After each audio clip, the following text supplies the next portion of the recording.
Pessoal, boa noite. A gente teve a vista de prova ontem, né? Então, alguns passaram lá. Caso alguém não tenha conseguido ir nos horários, né, que estavam marcados, quiser passar lá depois, né, entre em contato comigo, marca um horário lá que a gente resolve lá, joia?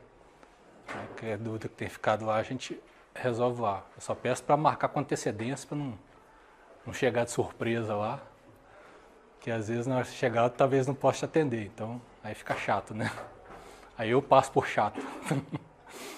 Então só marca com antecedência lá, a gente marca uma hora e acerta lá para fazer a vista. Qualquer coisa, amanhã eu tenho a vista de prova para uma outra turma, nos mesmos horários, às 4 e às 19. Então nesses horários também eu vou estar por conta da vista de prova. Então se caso algum de vocês não tenha passado ontem e queira passar lá amanhã, nesses horários também eu vou estar disponível para isso. Aí eu já deixo separado as provas de BD lá para isso. Mas assim, no geral, o desempenho não foi ruim, não foi excelente, mas não foi ruim, né?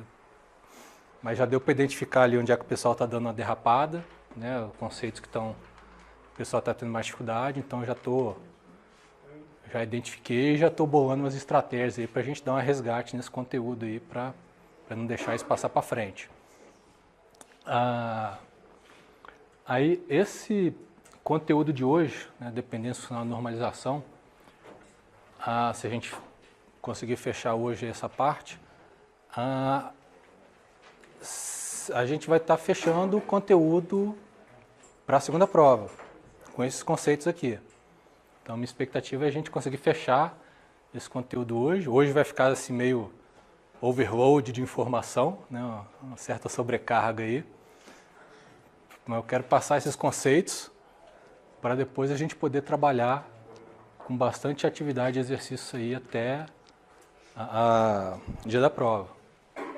Tá? Então, eu já vou aproveitar essas aulas que tem aí até a prova para a gente ter um resgate desse conteúdo que eu vi que o pessoal está tendo mais dificuldade na parte de modelagem, né, e avançar em exercícios e outras coisas em cima desse conteúdo mais recente aqui para a gente poder preparar para a segunda prova. Joia? Bom, então, avançando aqui no conteúdo de hoje, vamos ver se a gente consegue fechar. Não pode demorar muito hoje, tem Masterchef para assistir, tem que ver quem é que vai sair. Então, esse programa de gordo, né? Gordo agora.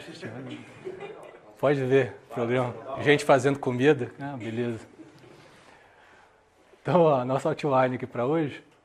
Bom, a motivação por trás dos conceitos que a gente vai ver hoje. Até agora, o trabalho de modelagem que a gente vem fazendo tem uma grande participação na intuição de quem está modelando. Você vê que toda hora que a gente vai fazer um exercício de modelagem, em algum momento, né, às vezes pode seguir por um caminho ou outro, e aí depende aí, né, da experiência e da intuição de quem está fazendo a modelagem. A questão é, depois que a modelagem está feita, né, a gente está com o esquema ali, o modelo pronto do banco de dados, tem algum jeito de dizer entre dois modelos se um é melhor ou pior que o outro, né, fazer uma comparação desse tipo? Né, tem alguma métrica que a gente possa utilizar para tentar verificar a qualidade de um projeto de banco de dados?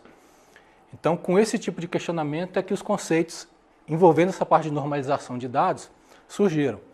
Né, uma sequência de testes que a gente pode fazer em cima das relações, né, das tabelas do banco, para verificar se cada tabela atende um certo nível mínimo, né, de requisitos ali, para que, né, atendendo esses níveis mínimos de qualidade, é uma garantia de que a gente não vai ter problema depois na hora de trabalhar com esse banco no dia a dia.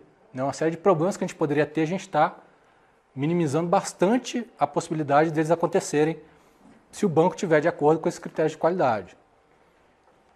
Então, é uma tentativa de formalizar um pouco, né, e tentar verificar se uma determinada opção de modelagem é melhor do que a outra, né, se um caminho que a gente tomou na modelagem é melhor do que o outro. Bom, a gente tem algumas medidas que são informais para dizer, né, para tentar definir qualidade de um banco. Dentre essas medidas informais estão essas 4. né, a semântica dos atributos, redução de redundância nas tuplas, redução de valores nulos e faltou uma redução aqui, uma redução de geração, né, ou melhor, redução não, a impossibilidade de geração de tuplas ilegítimas, ali, ou tuplas falsas, que não existem nos dados originais, mas que podem ser geradas dependendo da forma como a gente combina as tabelas no banco. Bom, a semântica dos atributos, né, é simplesmente o significado dos atributos. Uma relação que a gente pode fazer aqui, né, é toda em cima do conceito de o quão fácil é ler e entender o esquema, né, a modelagem que foi feita. Então, da mesma forma como quando a gente está escrevendo código fonte de uma linguagem de programação qualquer, né, se a gente colocar nomes adequados para as variáveis, né, para as funções, é muito mais fácil depois a gente ler e entender o que está acontecendo no código. Né? Então, uma variável soma é muito melhor do que uma variável x. Né? Você tem uma ideia melhor do que está sendo armazenado ali dentro. A mesma coisa com os atributos e com as entidades que a gente tem no banco de dados. A gente colocando nomes que representam, né, o mais próximo possível o tipo de dado, o tipo de informação que a gente está guardando, mais legível vai ficar esse esquema do banco de dados. Lembrando que quando a gente está no nível conceitual, né, no nível lá de modelagem de entidade de relacionamento, um dos propósitos do modelo de entidade de relacionamento, né, do diagrama, é a gente fazer a validação dos requisitos de dados junto, né, ao cliente, junto a quem está te encomendando ali a solução. Então, quanto mais fácil é para você entender, para você passar essa mensagem, né, para o cliente, para quem tem que validar esses requisitos de dados, melhor é, né, informalmente, a qualidade do banco de dados. Então, uma relação desse tipo, né, aluno, a tabela, né, aluno com os atributos matrícula, nome, idade, endereço e código de curso, você bate o olho nos atributos, bate o olho no nome da entidade, você sabe que cada variável dessa aqui está armazenando, né, que cada atributo desse está armazenando. Fica fácil de entender o esquema. Então, cada tupla aqui nessa relação vai armazenar um aluno, né, representa um aluno ali na vida real. Os atributos têm uma relação direta, né, com a representação disso no mundo real, a matrícula, o nome e o endereço desse aluno. O problema acontece quando na modelagem a gente começa a, numa mesma tabela, combinar coisas que estão vindo de várias entidades. E aí começa a ter confusão. Então, essa é a nossa primeira diretriz informal para a qualidade de um banco. A gente tentar projetar sempre as relações, as tabelas, para que seja fácil explicar o significado.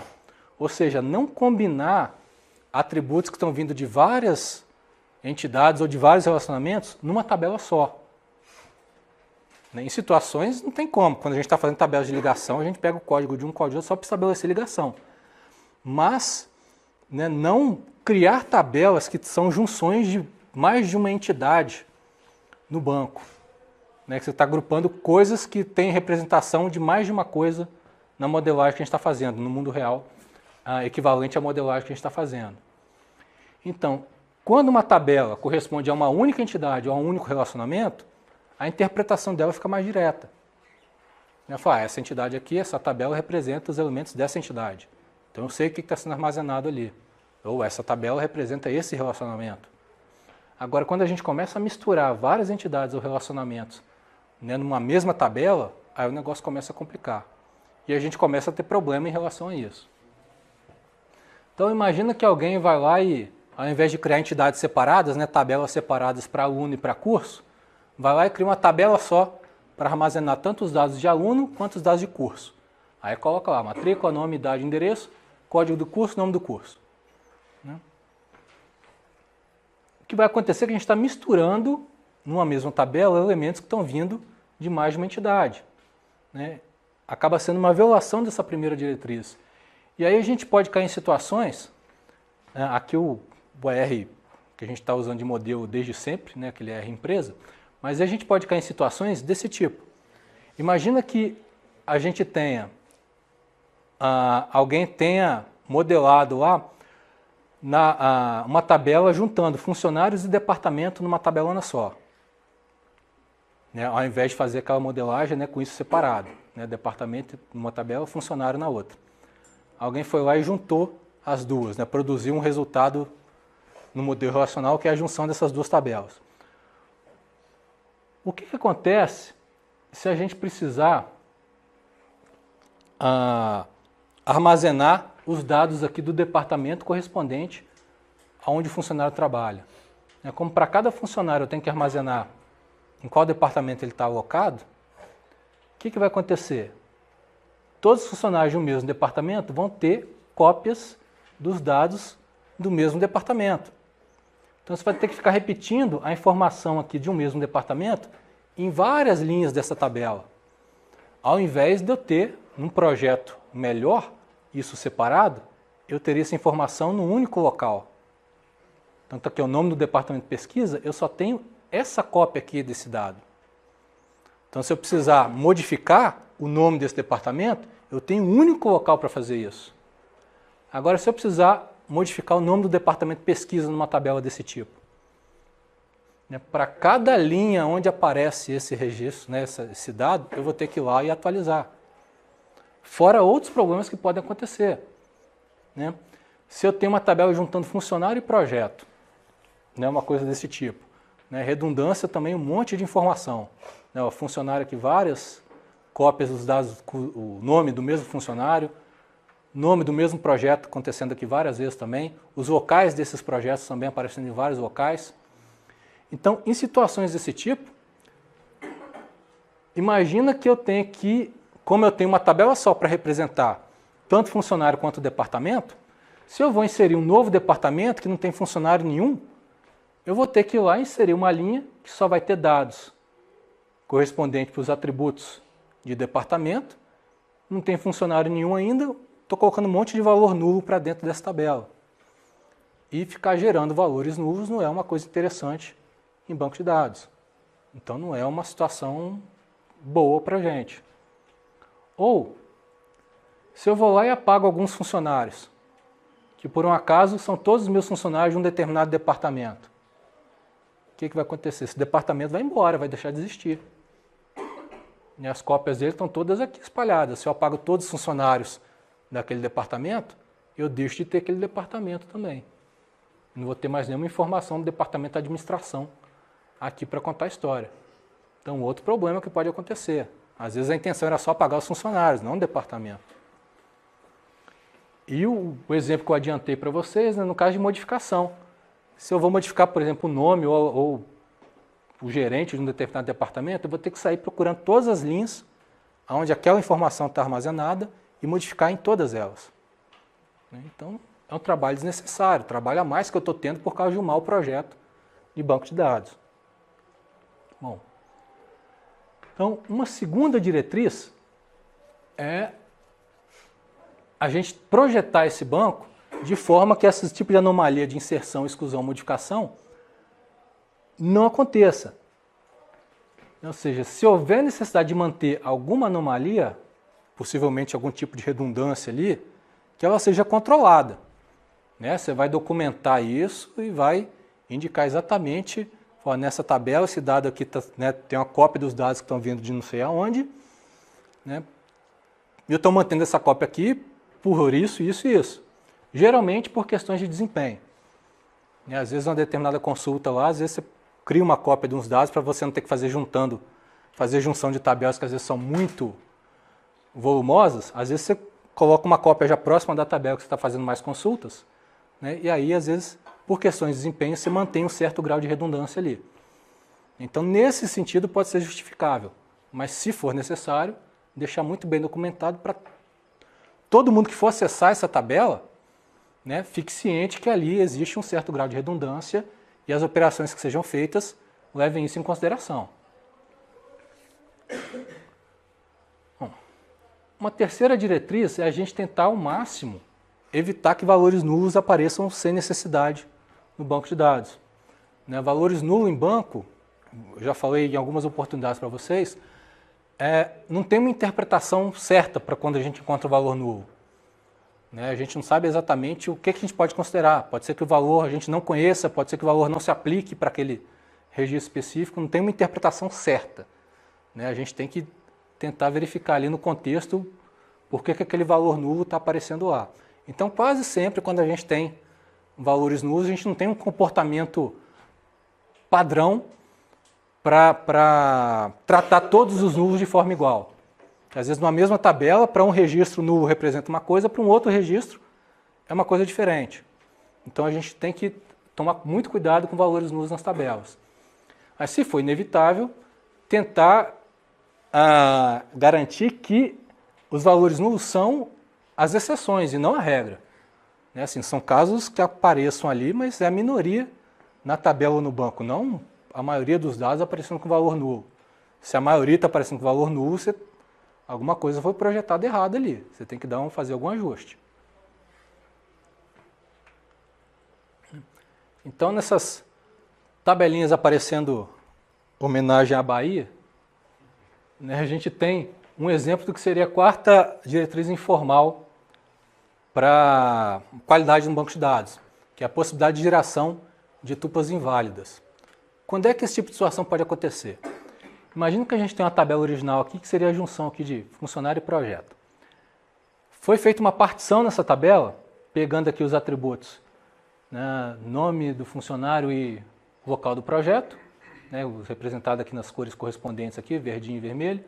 E na outra aqui, os atributos que estão em amarelo, né, CPF, número do projeto, horas e nome do projeto, e mais o em vermelho aqui que está presente nas duas, né, que é a localização do projeto. O problema é quando a gente faz uma partição desse tipo, se a gente quiser depois compor a informação original, ou seja, combinar a informação que está nessa tabela com essa tabela, a gente tem que estabelecer um elemento em comum ali para a gente fazer a ligação. Nesse caso aí, quem vai ser o elemento em comum? Né? O elemento em comum que a gente tem em um e outro é a localização do projeto. Só que a localização de projeto não é chave da relação. Né? Ela não identifica de forma única ali os registros. Então, o que vai acontecer?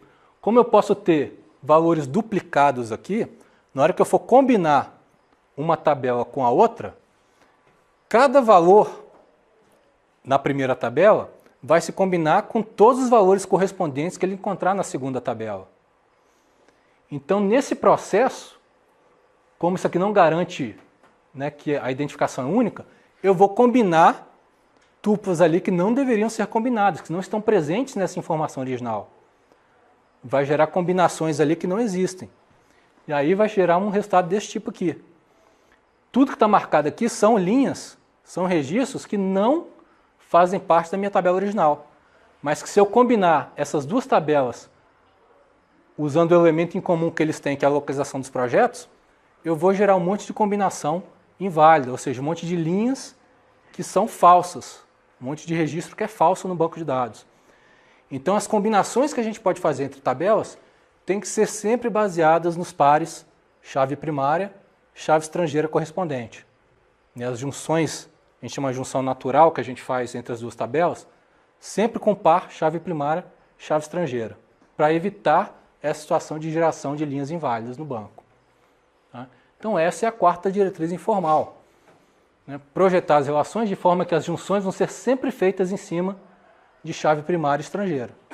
Se a gente está usando um outro atributo para fazer a junção, esse atributo tem que ser, no mínimo, tem que ter uma restrição lá, ele tem que ser uma chave candidata da relação. Ele pode não ser a primária, mas ele tem que ter essa propriedade que identifica de maneira única os elementos naquela tabela. Aí a gente pode fazer a junção. Agora, se ele não identifica de forma única, a gente pode cair na situação de gerar linhas inválidas. Ok. Bom, então, esses problemas, essas quatro diretrizes aí, esses quatro problemas relacionados a cada uma delas, são coisas que a gente tenta evitar, né, no modelo resultante no nosso projeto do banco de dados. Então, essa é a ideia por trás da técnica de normalização de um banco de dados, de normalização dos dados. Só que, para chegar em normalização, todos os níveis de normalização, todos não, até o nível 3,5 de normalização, são baseados no conceito de dependência funcional. Então, a gente precisa dizer exatamente o que é dependência funcional antes de começar a falar sobre normalização. Então, independência funcional, um conceito que é muito utilizado, é da gente enxergar todo o banco de dados como se fosse uma única tabelona. Imagina que aquelas, né, no exemplo do ER da empresa ali que a gente viu no início, né, tem lá, sei lá, 8 tabelas, 9 tabelas. Imagina que todas aquelas tabelas fossem uma única tabela com todos os atributos de cada tabela, né, um tabelão. Isso é uma forma da gente enxergar o banco de dados. Aí até essa forma de enxergar o banco de dados como se fosse essa tabela universal, né, todos os atributos de todas as tabelas, essa visão acaba sendo uma justificativa para muitos autores na área de banco de dados defender a ideia de que todos os atributos no mesmo esquema de banco de dados tenham nomes únicos, mesmo que em tabelas separadas. Né? Então, se tem um atributo nome para aluno e um atributo nome para departamento, né? Então, ao invés de só colocar nome, você coloca um a.nome, aluno.nome, né? Uma possibilidade de usar o prefixo da tabela, né, para diferenciar. Então, ficaria aluno.nome, no outro departamento.nome, né, por causa dessa visão do banco de dados como se fosse uma tabelona única, com todos os atributos. Aí, se a gente vê o banco de dados como esse tabelão único, nesse tabelão único a gente pode ter atributos com o mesmo nome. Então, por isso que muitos autores defendem que a gente coloque sempre nomes diferentes, mesmo estando em tabelas diferentes, né, para os atributos. Bom, então, definição. A dependência funcional, a gente representa, né, com x seta y aqui, que seria um x determina y, entre dois conjuntos de atributos x e y, que são subconjuntos de uma relação R qualquer.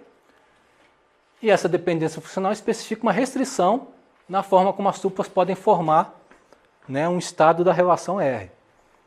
A restrição é que, para quaisquer duas tuplas que a gente pegar, quaisquer dois registros que a gente pegar nessa relação, se eu pego uma determinada combinação de valores para x na primeira linha, e essa combinação de valores foi exatamente igual à combinação de valores numa segunda linha nessa tabela, se eu sair de uma mesma combinação de valores em x e uma mesma combinação de valores, né, de x para a linha 1 e a mesma combinação de valores de x para a linha 2, eu tenho que chegar exatamente no mesmo conjunto de valores para y na linha 1 e o mesmo conjunto de valores para y na linha 2. Pela definição formal ficou um negócio meio esquisito. Vamos resumir isso aí, né? Então, dados dois conjuntos x e y de uma entidade, a gente diz que y é funcionalmente dependente de x, ou x determina y, ou y depende de x, se para cada valor de x está associado somente um valor em y. Ou x pode receber o nome aqui também de determinante. Na prática, cadê? Imagina que x seja uma chave candidata na relação. Se ele é uma chave candidata, ele está garantindo que a combinação de valores para ele é única em toda a tabela. Então, se o x tem essa propriedade, de qualquer valor para ele que eu pegar, eu vou chegar no único valor para y, quando o meu x, né, quando o meu determinante aqui é uma chave candidata, a minha dependência funcional também está garantida, porque para quaisquer duas linhas que eu pegar na tabela, primeiro que eu não tenho nem como ter, se o x é chave, eu não tenho como ter duas linhas com o mesmo valor da chave candidata. Então, se eu não tenho essa possibilidade, automaticamente a dependência funcional é válida.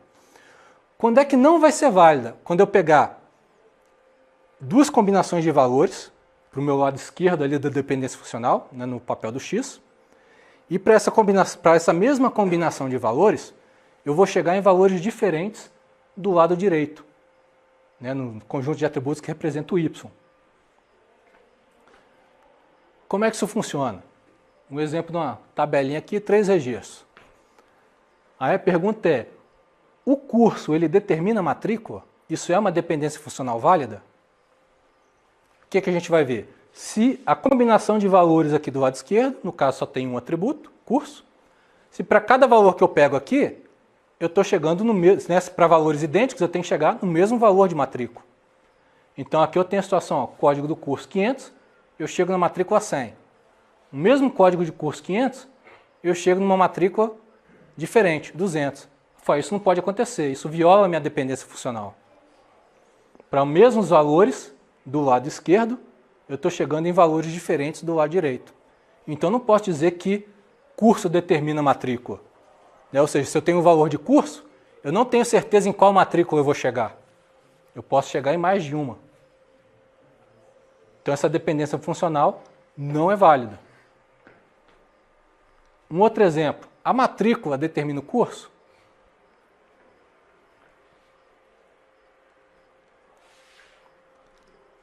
Então, ou seja, para eu ter a possibilidade de violar a dependência funcional, eu tenho que ter em algum momento possibilidade de ter repetições de valores no meu lado esquerdo. Ok? Eu tenho que ter repetição de valores aqui do lado esquerdo. Se eu não tenho o conjunto de atributos do meu lado esquerdo da dependência funcional, né, se o meu determinante ali da dependência funcional, se ele não me dá a possibilidade de ter valores repetidos na tabela, como é o caso quando o lado esquerdo é uma chave da tabela, significa que automaticamente qualquer combinação de valores que eu colocar aqui do lado direito, a dependência funcional vai ser válida. Eu não preciso nem olhar os valores. Se eu souber que o lado esquerdo é uma chave da tabela, a dependência funcional é válida, independente de quem esteja aqui do lado direito. Porque eu não tenho como violar a dependência funcional se eu só tenho valores que são únicos do lado esquerdo. Tá? Então, já guardem isso. Determinante é uma chave da tabela, seja primária ou seja uma chave candidata, ou seja, está me garantindo que os valores são únicos para toda a tabela, a dependência funcional é válida. Então, matrícula é a chave da relação, não tem possibilidade da mesma matrícula se relacionar a mais de um curso. Se eu pego o primeiro nome, né, só o atributo aqui, primeiro nome, determina a matrícula? Se eu olhar só esses três registros, né, eu só tenho valores diferentes aqui. Rafael e João, chego em um, Alberto chega em outro, Paulo chega em outro. Não violei. Mas se eu souber que esse atributo aqui guarda o primeiro nome dos alunos, nada me garante que no tempo de vida dessa tabela, né, na hora que os alunos vão sendo matriculados, não vai entrar um aluno com o mesmo nome aqui. Porque no momento em que entrar um aluno com o mesmo nome aqui, essa dependência funcional deixa de ser válida. Eu não consigo mais, a partir de nomes iguais aqui, eu vou chegar em matrículas diferentes. Então não basta só a gente olhar para um subconjunto dos dados ali na tabela. A gente tem que conhecer também, né, o significado dos atributos, ou seja, o tipo de dado que a gente está armazenando nesse atributo.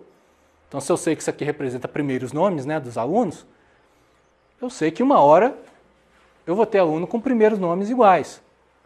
Né, por exemplo, só nas disciplinas de banco de dados a gente tem 10% de Gabriel. Cadê os Gabriéis da... Tem um monte de Gabriel. Eu não sei se estou juntando com a disciplina de programação também. Eu sei que eu fiz a conta lá, tem 10% de Gabriel nas turmas que eu estou dando aula esse período. Né, ponto fora da curva aí. Né? Aconteceu alguma coisa aí 18, 19 anos atrás que teve algum Gabriel de destaque aí na mídia. Bom, né, então eu sei que o primeiro nome ali em algum momento vai violar essa dependência funcional. Então de novo aqui, ó. Matrícula do lado esquerdo. Matrícula a gente já viu que é uma chave. Se é uma chave, né, a dependência funcional vai ser válida. Então, de novo, se o determinante for uma chave, a dependência funcional sempre vai ser válida. Determinante, meu lado esquerdo. Se eu pego a matrícula e combino qualquer subconjunto de atributos do lado direito, continua sendo válida. Porque a matrícula tem valores únicos, então continua garantindo a dependência funcional. Uma outra tabela aí, ó. Loja, produto e preço. Produto determina o preço? Olhando para esses dados aí. Não, TV Philips 1000. Não é igual, não é igual. Tem outra TV Philips aqui. E eu chego num preço diferente. Então, para mesmos valores do lado esquerdo, eu estou chegando em valores diferentes do lado direito. Então, essa dependência funcional não é válida. Para mesmos valores do lado esquerdo, eu tenho que chegar exatamente nos mesmos valores do lado direito. Loja determina o preço? Não, né? Eu tenho registros iguais aqui em loja, valores iguais, que eu chego em preços diferentes. Então tem ali o São Francisco chegando em 2 valores diferentes para preço. Mas se eu combinar loja e produto, combinação de loja e produto determina o preço? Agora determina, né? Cada produto para cada loja, o preço desse produto naquela loja específica tem que ser um só. Se tiver 2, fere o Código de Defesa do Consumidor lá. Você pode pagar o preço mais barato. E caçar briga lá na loja com o gerente. Então, para cada loja e para cada produto, para cada combinação única ali, loja-produto, você vai ter um único preço. Você tem que ter um único preço. Então, combinação de loja e produto determina o preço. Essa combinação aí é válida. Essa dependência funcional é válida. Bom, então, conceito de dependência funcional. Tranquilo? Pegaram a ideia da coisa, Bom, quando a gente vai projetar banco de dados, a gente tem basicamente 2 abordagens para criar o projeto. Uma é a abordagem que a gente está seguindo, que a gente pode chamar de uma abordagem de baixo para cima, top-down. A gente está partindo de um conceito mais geral, da modelagem conceitual, um nível mais alto, e aí a gente vai detalhando isso, faz o mapeamento por relacional, depois vai ter o processo de normalização, até que a gente chega no modelo físico disso implementado no banco de dados, no SGBD. Então a gente sai do nível mais geral e vai detalhando isso até chegar no nível físico. Então essa é a abordagem top-down. Ou uma abordagem que a gente chama de bottom-up, é o inverso desse trabalho. Eu saio do nível mais detalhado e vou criando a minha documentação, o meu projeto do banco a partir disso. De que forma que isso é feito na prática? Muitas vezes você já tem empresa lá funcionando lá com um monte de relatório, um monte de formulários, um monte de coisa que já está usando para organizar o dia a dia. E aí na hora que você vai ser contratado lá, a sua empresa vai ser contratada para dar ordem à bagunça lá, de papelada, uma abordagem é você acabar pegando esses documentos, os relatórios que estão sendo produzidos, conjunto de relatórios lá que a empresa usa, conjunto de formulários que ela usa lá para fazer a entrada de dados, e a partir desse conjunto de papéis, você vai analisando e vai identificando ali atributos, entidades. Então, ou seja, você parte de um nível que está mais detalhado, que já são os relatórios prontos, os formulários prontos, e vai pegando essas informações e vai subindo o nível disso para ir criando o projeto do banco. Identificar, esse monte de dado aqui eu tenho que agrupar nessa entidade. Então, ou seja, eu estou partindo de um nível detalhado e estou agrupando em coisas que são mais gerais. O problema é que essa abordagem, essa segunda abordagem aqui, você sai do nível mais detalhado e ir subindo, geralmente, como ela depende de quem está fazendo ali o projeto já ter bastante experiência na forma de fazer isso, na forma de conduzir o processo, ela acaba sendo mais complicada de fazer do que a abordagem que a gente está fazendo, de pegar a modelagem do nível conceitual e ir descendo o nível. Então, a chance de dar problema nessa segunda abordagem é bastante grande. A questão é, como é que a gente testa essa qualidade do modelo gerado? Aí entra o conceito de normalização. O conceito de normalização também foi proposto por Cold, que é o criador aí do modelo relacional. Então, logo ele criou o modelo relacional e logo depois, na sequência, ele veio e falou, preciso de um jeito para validar o projeto resultante disso aqui. Aí ele veio com o conceito de normalização. A ideia é, para cada tabela, para cada relação, a gente tem umas verificações que são feitas para ver se cada tabela está num determinado nível, que ele chama aqui de formas normais. Então você tem a primeira forma normal, a segunda forma normal e a terceira forma normal. São níveis crescentes aí que a gente pode dizer de normalização ou de qualidade do projeto do banco. No início da aula eu brinquei que a dependência funcional o conceito dela a gente usa até no nível 3,5 ali da normalização, esse nível 3,5 na verdade não existe, né? É a forma normal de Boyce Code, que eu chamei ela de 3,5 ali porque existe uma quarta e uma quinta forma normal. Então entre a terceira e a quarta tem essa aqui, que é a forma normal de Boyce Code. Uma coisa engraçada nessa forma normal nessa FNBC é que ela, na verdade, ela foi proposta como uma simplificação da terceira forma normal. Aí na hora que eles pararam para olhar direito o que eles tinham feito, eles viram que ela era mais forte do que a terceira forma normal. Né? Porque a gente tem toda tabela que está na FNBC, automaticamente está na terceira forma normal, mas o inverso não vale. Né? Nem toda tabela que está na terceira forma normal está na FNBC. Aí eles olharam e falaram, uai, a FNBC, né, é mais forte do que a terceira forma normal. Aí ela caiu nesse intervalo aí entre a terceira e a quarta. Bom, mas até a FNBC são todas baseadas no conceito de dependências funcionais para a gente determinar. Né, os testes são baseados nas dependências funcionais. Existe uma quarta e uma quinta forma normal que não são baseadas em dependências funcionais. Né, a quarta em dependência multivalorada e a quinta em um teste de junção sem geração de tuplas inválidas, que não são testes triviais de serem feitos.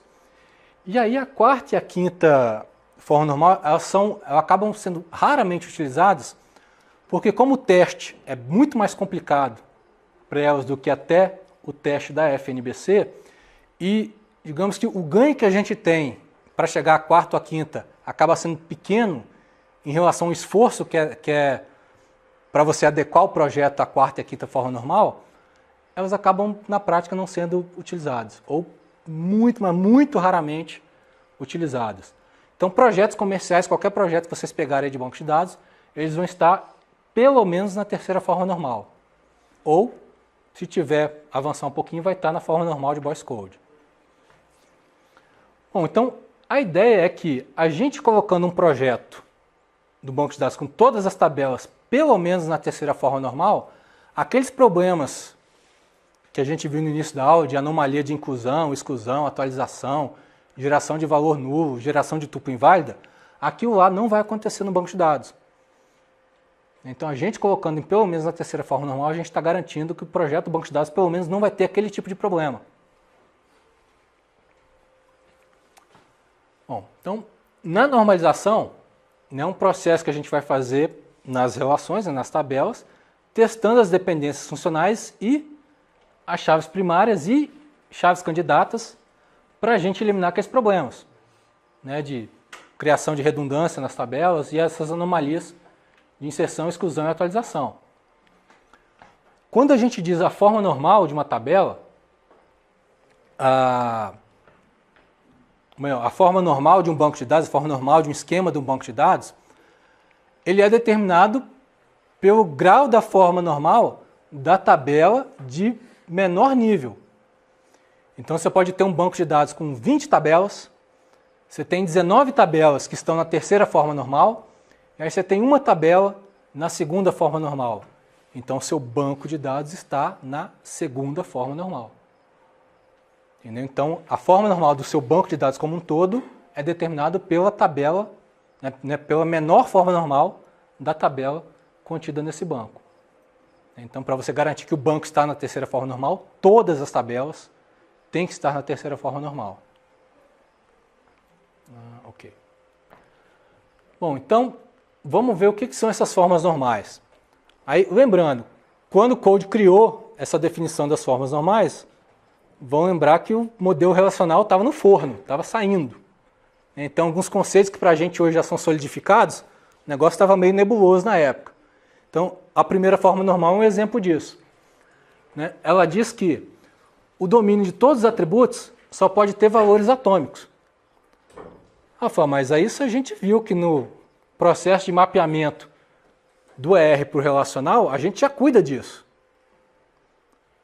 Né? Nas situações de atributo multivalorado, a gente já elimina eles da modelagem e cria uma entidade para representar eles, né, na forma de valores simples, valores atômicos.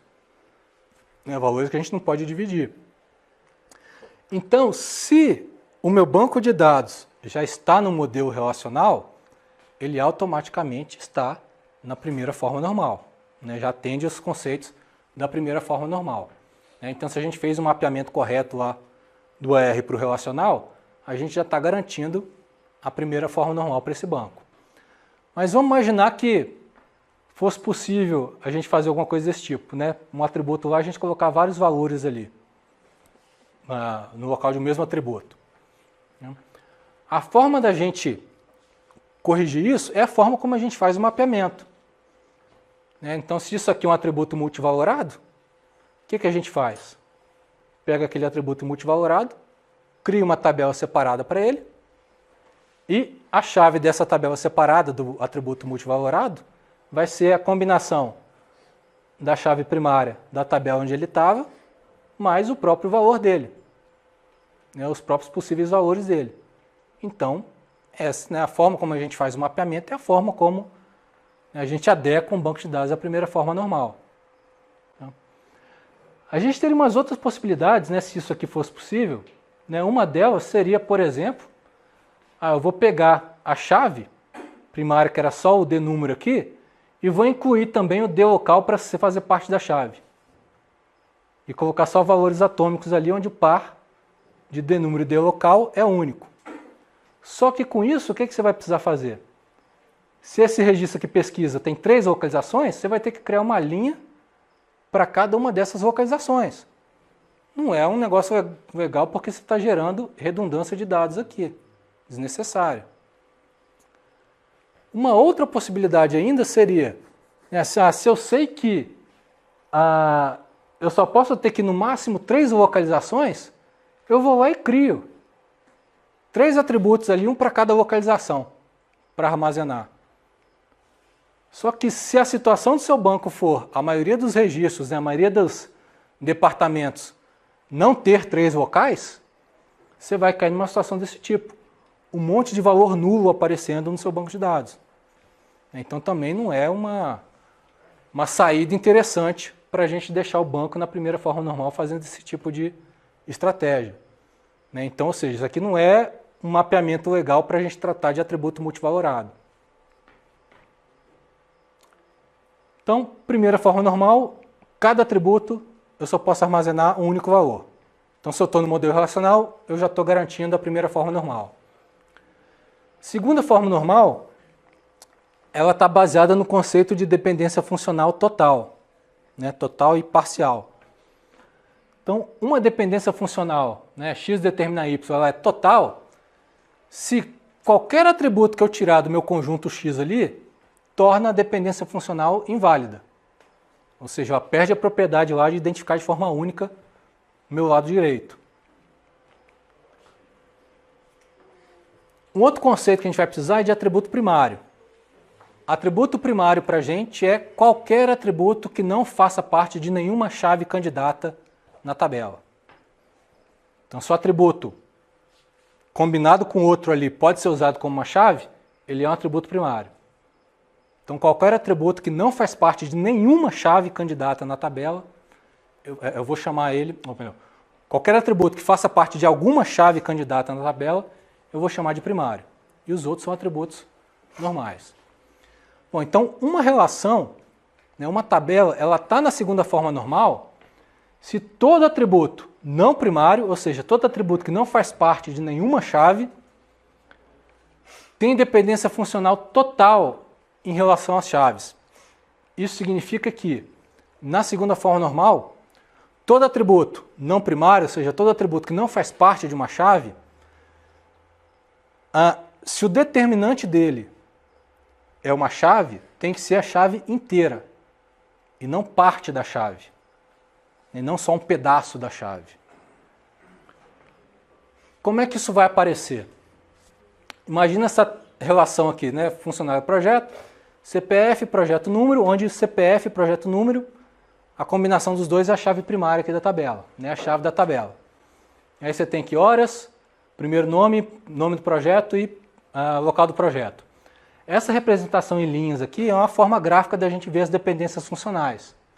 Né? Então aqui a gente tem que o CPF e proje número determina horas, né? Que CPF determina, né, o FNome aqui, e que prognúmero determina prognome e progvocal. Então é uma maneira gráfica da gente representar as dependências funcionais. Então, se a gente analisa aqui a primeira dependência funcional, eu tenho que horas não é, né, é um atributo não primário, ou seja, ele não faz parte de chave nenhuma, e ele está dependendo da minha chave inteira, né, dos dois atributos que fazem parte da chave. Então isso está em conformidade com a segunda forma normal. A primeira dependência funcional ali não viola a segunda forma normal. Aí eu analiso a segunda dependência funcional. Eu tenho que CPF está determinando o FNome. O FNome aqui também é um atributo que não faz parte de nenhuma chave. É um atributo não primário. Aí eu vejo, opa, então ele pode violar a minha segunda forma normal. O que eu verifico? Se o determinante dele é parte de uma chave. Nesse caso aqui, ele tá, né, o determinante dele é o CPF. CPF é um pedaço da chave que eu tenho da tabela. Então a minha dependência funcional 2 está violando a segunda forma normal. Porque eu tenho um atributo que não é primário, ou seja, um atributo que não faz parte de nenhuma chave, que está sendo determinado por um outro atributo, e esse atributo faz parte de uma chave. Ou seja, o FNome aqui ele não tem dependência funcional total em relação à chave. É uma dependência funcional parcial em relação à chave, que é só parte da chave que está determinando aquele valor. Eu só preciso do CPF. Eu não preciso de combinar o CPF com o número do projeto para determinar o nome aqui. A mesma coisa acontece com o nome do projeto e o local do projeto. Eles são atributos também que não fazem parte de chave nenhuma, que estão sendo determinados pelo prognúmero aqui, que é parte da chave que eu tenho na tabela. Então, tanto a dependência funcional 2 quanto a dependência funcional 3 estão violando a segunda forma normal. A forma da gente tratar isso é decompor a minha tabela original, né, de maneira que essa decomposição, o resultado, cada um deles respeite a segunda forma normal. A forma que a gente faz isso é geralmente seguindo as dependências funcionais. Então eu tenho a primeira aqui, ó, né, a gente na medida do possível tenta preservar todas as dependências funcionais em cada uma das tabelas resultantes. Então a primeira que não viola aqui, a segunda forma normal, eu já posso colocar ela numa tabela. Então está aqui, ó, minha chave, CPF prognúmero, determinando horas. As outras que estão envolvidas nas outras dependências funcionais, eu vou quebrando em cada uma. Eu tenho aqui, ó, CPF que determina o nome, ela vem para cá. CPF que determina o nome. Nessa tabela resultante, o que eu tenho? Um atributo que não faz parte da chave, está sendo determinado por toda a chave. Então, essa tabela resultante está dentro da segunda forma normal. A outra dependência funcional veio para cá, numa terceira tabela. Eu tenho aqui, ó, o número do projeto, que está determinando o nome do projeto e o local do projeto. Dois atributos que não são chave estão sendo determinados por um outro atributo, que é a chave inteira da relação. Então, também está respeitando a segunda forma normal.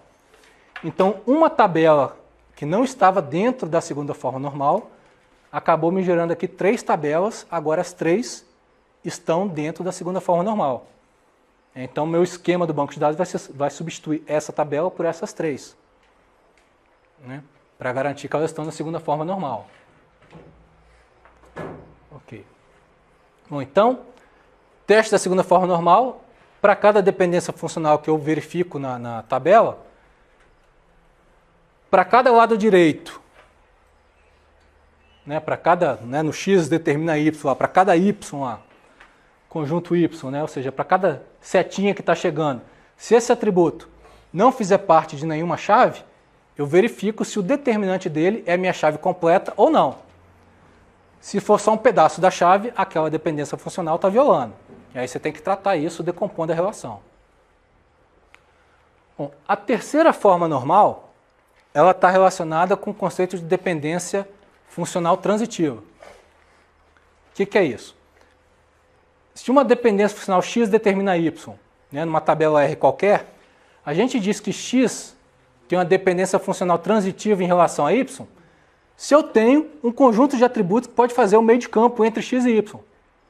Ou seja, se esse x determina esse conjunto Z de atributos e Z determina esse conjunto Y de atributos, então significa que se eu tenho x, eu chego em Z. Se eu chego em Z, eu chego em Y.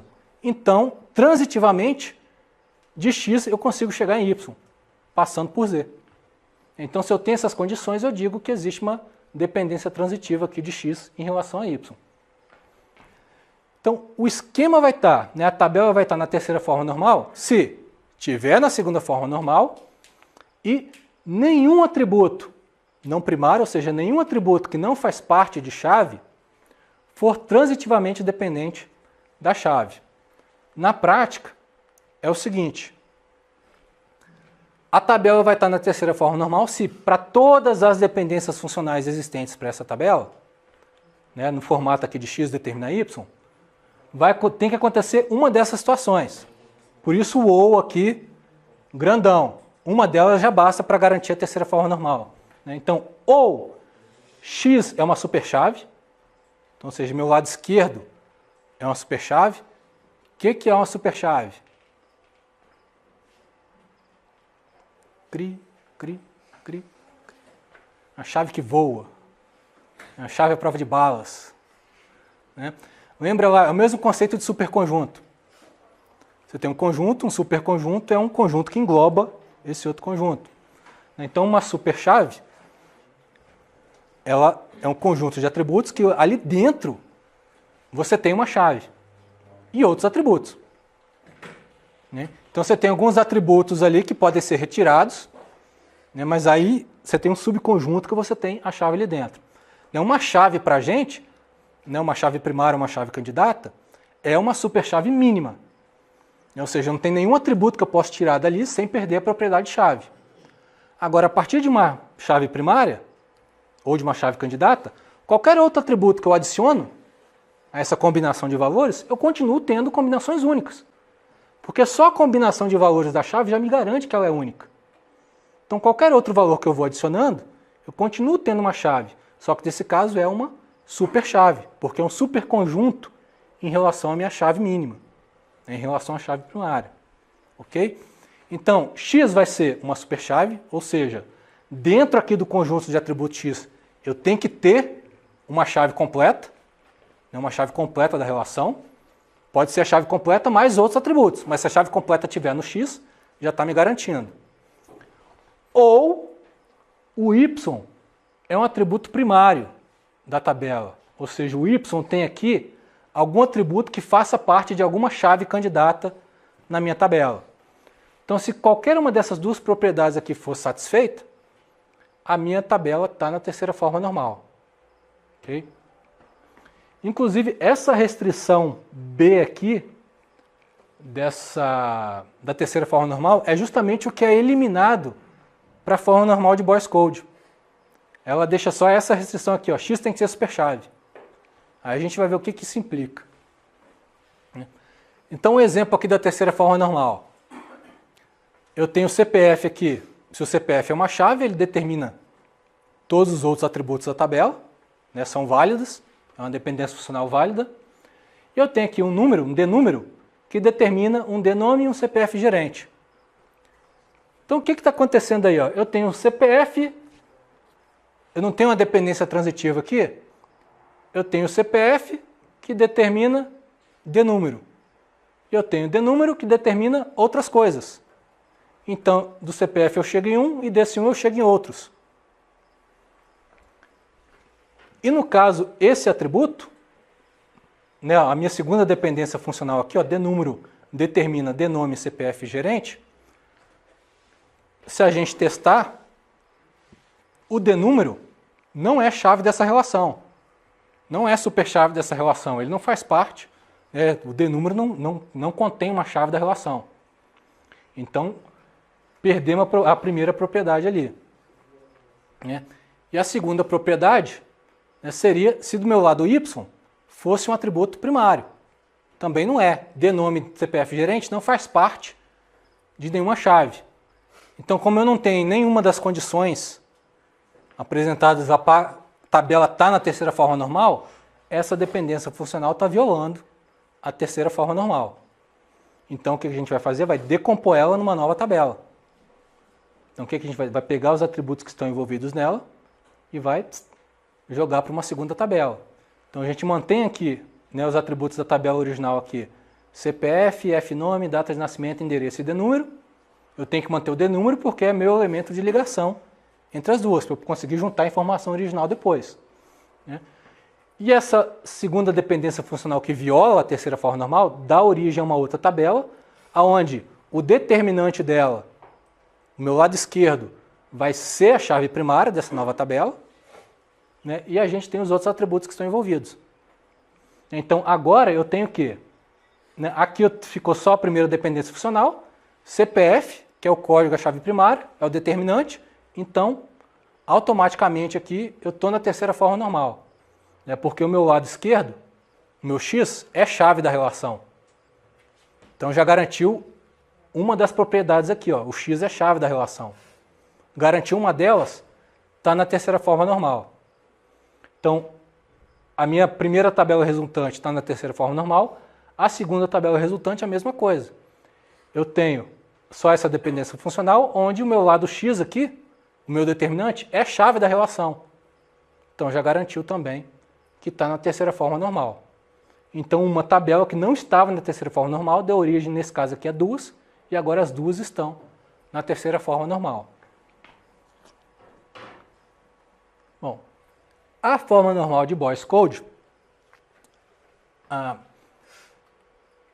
adiantei para vocês ali quando eu falei da terceira forma normal, a diferença dela em relação à terceira forma normal é que ela não tem aquela condição B, né, do lado direito da dependência funcional ter que ser um atributo primário, né, poder ser um atributo primário. Então a gente tinha aqui, ó, né, se o y for um atributo primário aqui principal da tabela, está na terceira forma normal. O FNBC retira essa restrição. Ele fala, ó, tem que ser superchave, né, o determinante. Então, a gente diz que a FNBC ela é mais forte, né, mais restritiva do que a terceira forma normal, porque a gente pode ter tabelas que estão na FNBC, mas né, uma tabela que está na FNBC sempre atende a terceira forma normal, mas o contrário não vale. Só estar na terceira forma normal não me garante que ela vai estar na FNBC. Então, por isso que a gente diz que a FNBC é mais forte do que a terceira forma normal. Como é que ela funciona? Ó, nesse exemplo aqui, ela está na terceira forma normal, aí a gente analisa dependência funcional por dependência funcional. Se a gente olhar primeiro aqui, ó, eu tenho que aluno e instrutor determina palestra e quantidade de participação.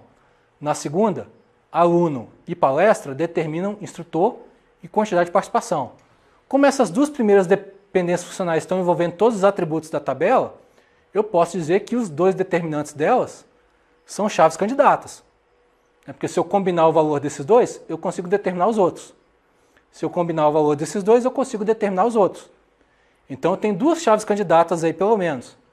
Combinação de aluno e instrutor, combinação de palestra e aluno. Se eu analisar só essa primeira aqui, eu tenho os outros atributos aqui que estão dependendo da minha chave inteira. Como meu determinante, tanto na dependência funcional 1 quanto na 2, o determinante das duas são chaves da tabela, são chaves candidatas da tabela, eu automaticamente estou na terceira forma normal. Estou naquela condição lá, o x é superchave.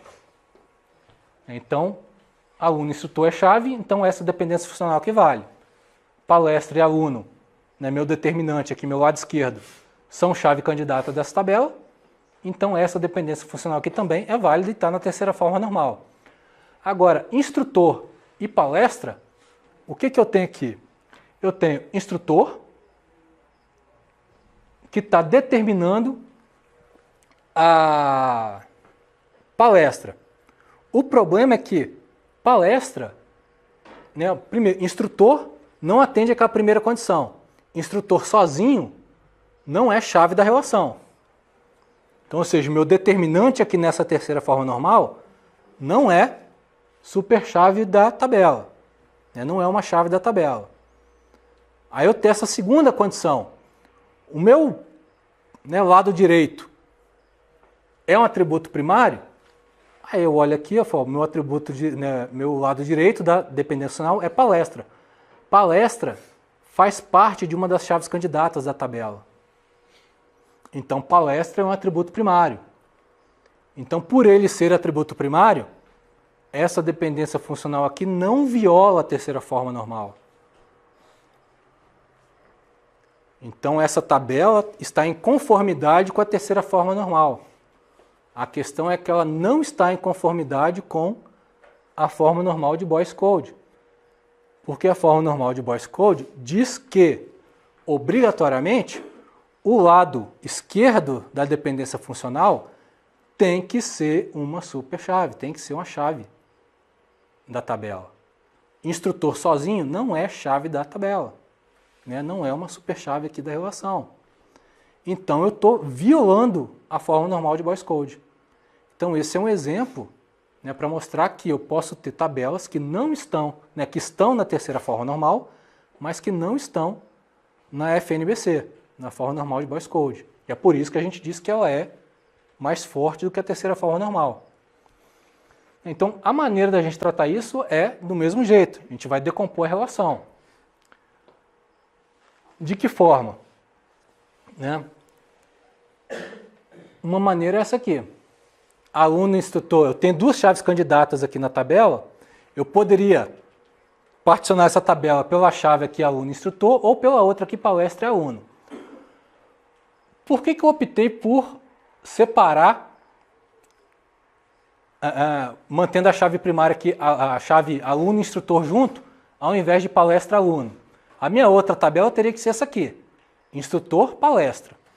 E instrutor viraria a chave primária nessa tabela. O que acontece se eu juntar, se eu fizesse a separação para palestra e aluno? Nessa situação. Olha lá, eu tenho aqui palestra,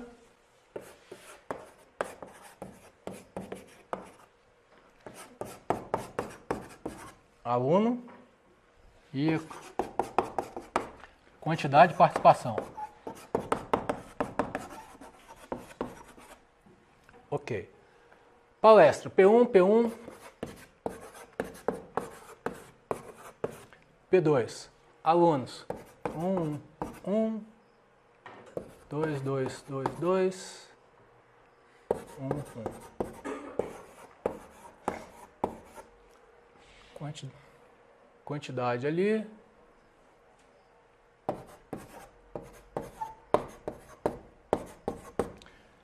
Imagina se a minha divisão daquela tabela ali, a decomposição, fosse essa aqui. E aí eu mantenho a outra ali, instrutor palestra. Né? Porque a minha dependência funcional aqui que estava violando a forma normal e a gente decompôs ela numa outra tabela. Então eu tenho aqui instrutor, palestra. Então instrutor Joaquim, Pedro, João e Thiago. E palestra P1, P1.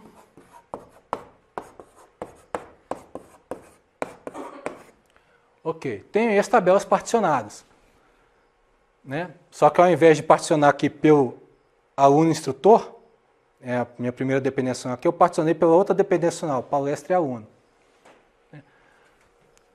Como é que eu vou juntar agora essas duas tabelas?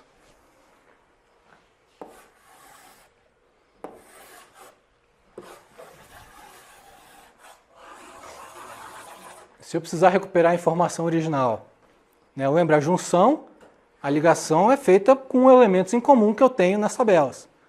Elemento em comum, né, atributo em comum que eu tenho nas tabelas, palestra. Então eu tenho que combinar os valores de palestra.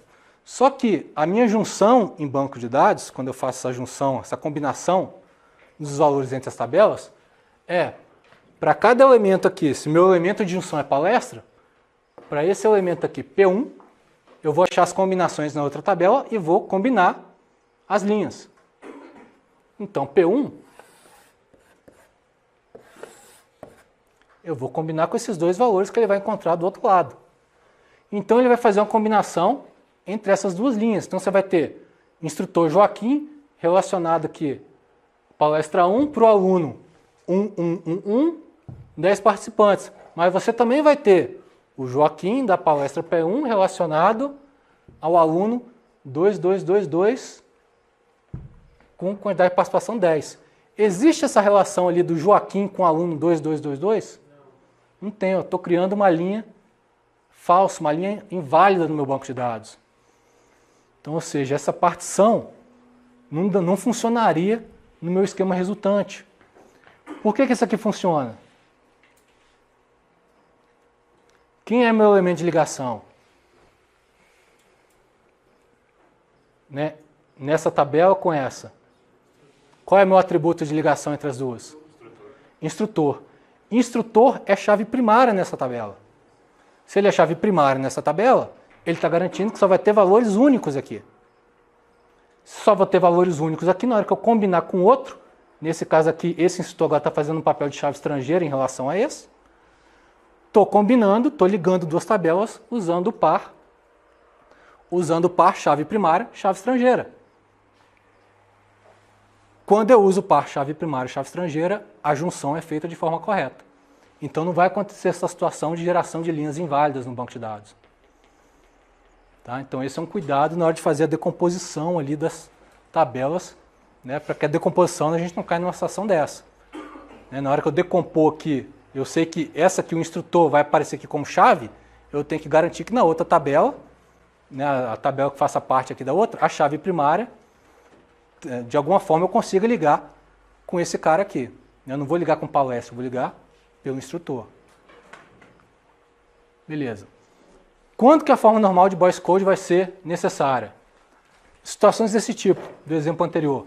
Eu tenho uma entidade com várias chaves candidatas, essas chaves candidatas são compostas, ou seja, tem mais de um atributo, e elas têm sobreposição. Né? Eu tenho as chaves candidatas, né, além de ter mais de um atributo, eles têm atributos em comum. Nesse caso aqui, aluno, né, fazia parte de uma das chaves e da outra. Então, em situações desse tipo, pode ser interessante a gente colocar a tabela na FNBC. Bom, algumas observações em relação à normalização. Né, a gente não tem necessidade de sempre deixar o banco de dados no nível mais alto de normalização. Como foi para vocês, ali no terceiro geralmente já é suficiente para garantir que a gente não vai ter problema e dor de cabeça com aqueles problemas lá de inclusão, exclusão e geração de tupla inválida no banco. Se quiser avançar um pouquinho mais, na FNBC. A quarta e a quinta é muito pouco utilizado. Eles envolvem esses conceitos aqui que são um pouco mais avançados, de dependência multivalorada e dependência de junção, que não é trivial de determinar, né? É um negócio meio chato de fazer para conseguir determinar. Então, o custo-benefício, né, acaba não valendo a pena, né, de passar o banco de dados para essas formas normais. Então, na prática, qualquer projeto que a gente pega por aí, se foi bem feito, está pelo menos na terceira forma normal. E aí, em alguns casos, alguma tabela ou outra no banco pode ficar na segunda forma normal, porque a segunda acaba permitindo ali um certo nível de redundância nos dados. Então, por questões de desempenho, pode ser que a gente deixe algum nível de redundância em alguma tabela para agilizar alguma operação. Tá? Mas aí, de novo, se a gente faz isso, tem que cuidar para todo mundo que está acessando esse banco de dados, faça as operações de acordo ali, levando em conta esse nível de redundância que está implementado no banco. Ok? Bom, benefício que a gente tem com a normalização. Né? Se o banco está normalizado, né, e quando a gente fala o banco está normalizado, entendam como está pelo menos na terceira forma normal. Né, o nível mínimo que a gente exige para o banco de dados estar normalizado. Então, se ele está normalizado, né, possivelmente a gente tem esse modelo, esse esquema do banco de dados relacional resultante, tem um nível de qualidade já razoável para a gente botar o negócio em funcionamento. A gente está eliminando essas possibilidades de anomalias, né, de inserção, exclusão ou atualização dos dados. Como a gente está eliminando redundância, estamos economizando aqui algum espaço de armazenamento e até mesmo o custo de manipulação do BD, porque a gente não vai ter essas anomalias, as operações vão ser mais simples da gente realizar. E garantindo que o banco está normalizado, digamos que ele fica mais fácil da gente dar manutenção caso a especificação do problema mude. Eu falo, preciso incluir alguma coisa aqui, preciso modificar alguma coisa. Se o meu banco já está normalizado, a modificação nesse banco de dados fica mais fácil de ser feito. Porque o negócio já está, o esquema já está todo certinho, está todo organizado. Então fica mais fácil da gente mexer. Ao contrário do que se a gente tem dados redundantes espalhados, qualquer modificação que a gente faz ali tem que ter muito mais cuidado. Então se o banco está organizado, fica mais fácil a gente mexer, então fica mais fácil a gente dar atualização da manutenção nesse banco. Joia? Bom, isso aí está lá no capítulo 15 lá do livro texto, então não se preocupe, eu sei que hoje foi uma metralhadora de conceitos, um monte, mas a gente vai ter agora até a prova, a segunda prova, para exercitar isso aí. Então a gente vai voltar com conceitos também lá, do conteúdo mais do início da disciplina, nessa parte de modelagem conceitual.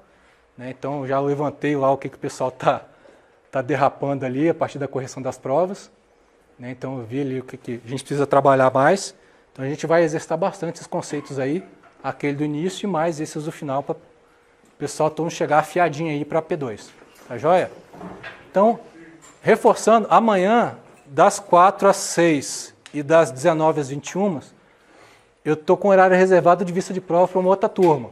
Mas caso alguém, algum de vocês que não tenha conseguido vir ontem, queira vir amanhã nesses horários, só passar lá na minha sala. Tá joia? Então, até sexta.